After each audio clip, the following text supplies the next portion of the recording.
Okay, so you know how every species on Earth has a special name that scientists use to talk about it, and that name is pretty much usually in Latin? If you're not caught up, here's a 10-second summary. Basically, different species are grouped with things they are most related to. This group is called a genus. Each species has its own special name in the genus as well, so when you combine them, they form the species' Latin name. Now, what you might not know is that there are just about 2 million described species on Earth. Yes, 2 million living things that scientists gave Latin names to. So you can imagine that they aren't all high quality. Hot Wheels Sisyphus is a type of ground spider found in China. Ridiculous on its own, I know, but you might notice that the genus name here is the funny one. It's Hot Wheels. And although there aren't any other species known to be in this genus right now, that means that if some really serious old scientist comes through in the future and discovers a closely related spider, they will be forced to place whatever Latin name they choose alongside Hot Wheels. That's right, the person who described the species has not only ensured that his spider will be bullied in school, but also all of the spider's future siblings as well. The spider itself is pretty unremarkable. There's no particular reason why they had to go and Hot Wheels Sisyphus it, but it's funny nonetheless, so I'm appreciative. On the topic of naming species after pop culture, we've got Neopalpa Donald Trumpy. Now this is how you do a pop culture reference. It looks exactly like him. 10 out of 10. Neopalpa Donald Trumpy is a moth species from Western North America, and the stuff on its head that it is named after are actually scales. This species is actually present where I was when I took a trip to Arizona, Nevada, California, and I even did some night trapping for moths, but sadly I didn't get to meet the former president in person. He does own a golf course that is the last habitat for brook trout in South Jersey, which is cool. If you're watching this, Trump, give me access to that golf course. I'll find the brook trout. You might not be shocked to hear that scientists are nerds, and there are a lot of media references in Latin names. Neopalpa Donald Trumpy is a well-executed example, but the Paleocephalosaur Dracorex hogswortzia is a not so subtle nod to the Harry Potter universe. This genus is labeled online as dubious, which I just think is a funny word. It basically means that they're not currently sure of the relationships between the species in this genus and whether it's even valid in the first place, but just saying that Dracorex hogswortzia is dubious is funny nonetheless. As far as I can tell, nothing about this particular dinosaur is unique in a way that like screams, I must reference the Harry Potter universe. The scientists just kind of had that name brewing and decided to take it out on this poor little Paleocephalosaur. This is probably a good time to talk about honorifics. There's a huge debate and drama here, so I won't get into it too much, but basically sometimes people name new species after people who contributed significantly to the field that that species is in. An example is John Edwards Holbrook, who has a bunch of species named after him, aka genus name Holbrooki. People nowadays seem to overwhelmingly hate this and think that Latin names should be descriptive of the species.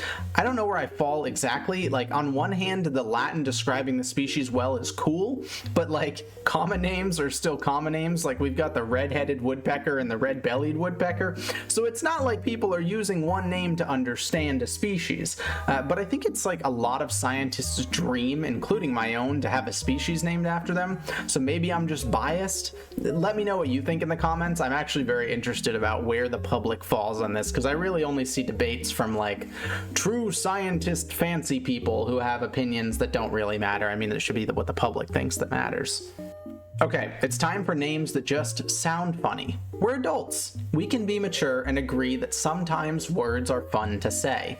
Take, for example, my favorite Latin name personally, Boops Boops. An unremarkable fish in every right, but man, what a fun thing to say over and over to yourself. Boops Boops, Boops Boops. In the same vein, there's actually a lot of Latin names that repeat the genus name, so it's just genus name, species name, and they're the same thing. But something that I find really funny is when the genus name and scientific name are the same, but secretly. The scientists didn't want you to know that they were repeating it. Take, for example, the Atlantic tomcod, a species of fish that's relatively common here in New Jersey, especially in the winter, and it goes by Microgodus tomcod. At first, this seems like a pretty tame Latin name in comparison to what we've been looking at thus far, until you break it down. Micro means small, and goddess is the Latin for a cod species. Tom means small, and cod is the English for a cod species, meaning that translated, this fish's name is small cod, small cod. But if you take the word micro literally, then it's really small cod, small cod. Another simple, fun one to say is Eupopa. It's a species of freaky-looking Eurasian bird, but I just love sitting in my room and saying Eupopa over and over again. It's just a fun sequence of sounds. But even common animals can have crazy Latin names. It's not just these obscure species named by rogue naturalists, okay?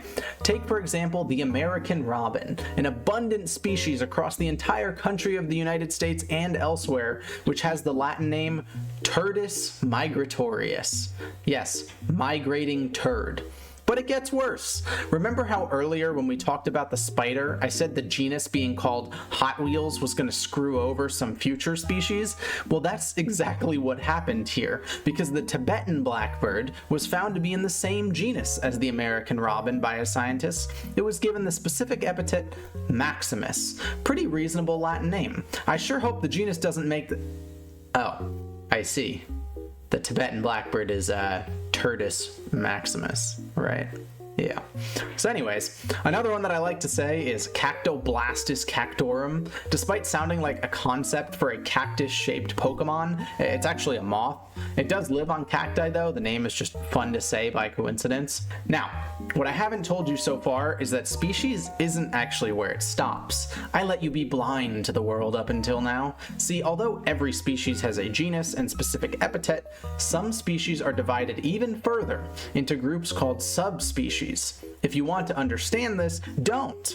Taxonomy, although something I love deeply, is dumb, and there are no rules. Just accept it, there's something below species. And, as you might imagine, in order to separate these subspecies, they need to give the animal an extra name. Brown bears, for example, are known in Latin as Ursus arctos, but specifically, the North American species, aka what we call grizzly bears in the US, have an extra name since they're a subspecies of brown bear, and they're known as Ursus arctos horribilis. Not a very nice subspecies name, but ah well. Well, there's a genus of primates. You might have heard of them. The genus is called gorilla. It's the gorillas. Within that genus, there's a species, the western gorilla, who uses the specific epithet gorilla, making its Latin name gorilla gorilla. But it gets worse. There is a subspecies of the western gorilla, known as the western lowland gorilla, who has the subspecies name gorilla. So yes, when you refer to the western lowland gorilla in proper taxonomic talk, you would call it gorilla gorilla gorilla. There's plenty of Latin names that I didn't mention due to time constraints, but please let me know your favorite in the comments. While doing research for this video, I started on articles about funny scientific names, but eventually I just had to manually search through iNaturalist taxonomic catalogs for funny names because there just wasn't that much documentation on the internet. There's 2 million species described, so I'm sure there's some stinkers hidden in there. I would love to see what you guys are able to find and come up with. Have a great day.